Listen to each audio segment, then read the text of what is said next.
वसुदेवसुतं देवं कंसचाणूरमर्दनं देवकी परमानन्दं वन्दे कृष्ण जगद्गुरु।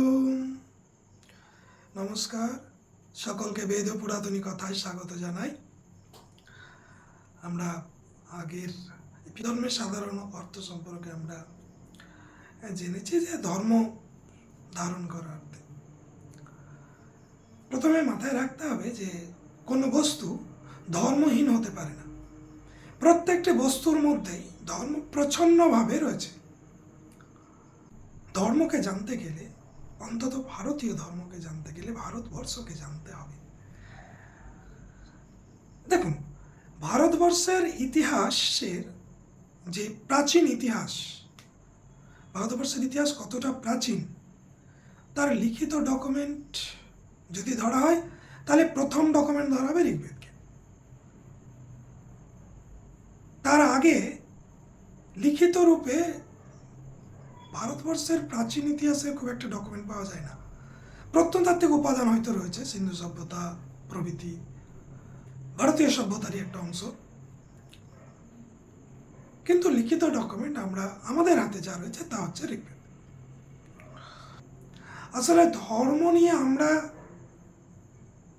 যে মনসংঘাতে বাস করছি, সেইখান থেকে আমাদের মুক্তি পাওয়া জরুরি।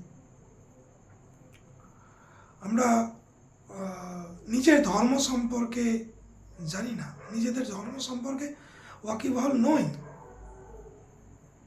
আমরা হিন্দু ধর্ম নিয়ে কথা বলি, কিন্তু বাস্তবিকে হিন্দু ধর্মটি আমাদের নাম দেওয়া নয়। আমরা ভারতীয় সভ্যতা সংস্কৃতির ধারক এবং বাহক, সেটাকে পরবর্তীকালে বৈদেশিকরা হিন্দু নাম দিয়ে চালিয়েছে। অনেকে সনাতনও বলে, কিন্তু বাস্তবিক অর্থে আমি মনে করি, এটা আমার ব্যক্তিগত মত, যে হিন্দু ধর্ম না বলে, সনাতন ধর্ম না বলে আমরা আমাদেরকে ভারতীয় ধর্ম হিসাবে উল্লেখ করতে পারি। কেন আমাদের ধর্মটা ভারতীয় ধর্ম? কারণ আমরা প্রাচীন ভারতের সভ্যতা সংস্কৃতির ধারক এবং বাহক। হ্যাঁ, আমি বলছি প্রবর্তিত হয়েছে, বিবর্তিত হয়েছে। আমাদের ধর্ম যুগে যুগে সময় সময় ধরে পরিবর্তিত হয়ে আজকে এই জায়গায় উপস্থিত হয়েছে। আমাদের ধর্মে যে সব কিছুই ভালো, আমি তা একদমই বলছি না।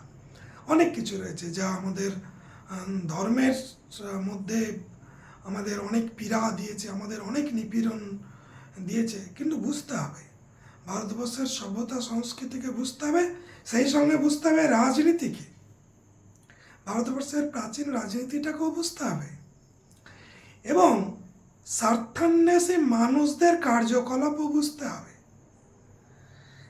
ধর্ম আমাদের ধারণ করে, কিন্তু সেই ধর্মই আমাদের কলুষিতও করেছে।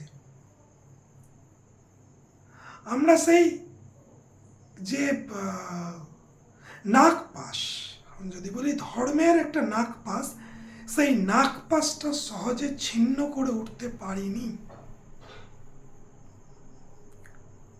আমরা খুব ভয়ঙ্কর পরিস্থিতির মধ্যে দিয়ে এসেছি, এখন পর্যন্ত আমরা রয়েছি। এখনো আমরা একটা ধর্মের বেড়াজালের মধ্যে আবদ্ধ রয়েছি।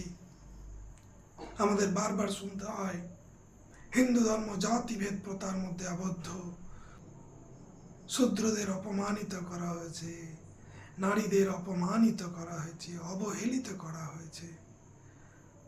কিন্তু বাস্তবিক অর্থে তা ছিল না। সবই মনুষ্য শ্রেষ্ঠ। যখন যিনি ক্ষমতা পেয়েছেন, তিনি সেই ক্ষমতা দ্বারা মানুষকে পদদলিত করার চেষ্টা করেছে। এইটা আমাদের বুঝতে হবে। সকলকে ধন্যবাদ, নমস্কার, আবার দেখা হবে পরের ভিডিওতে।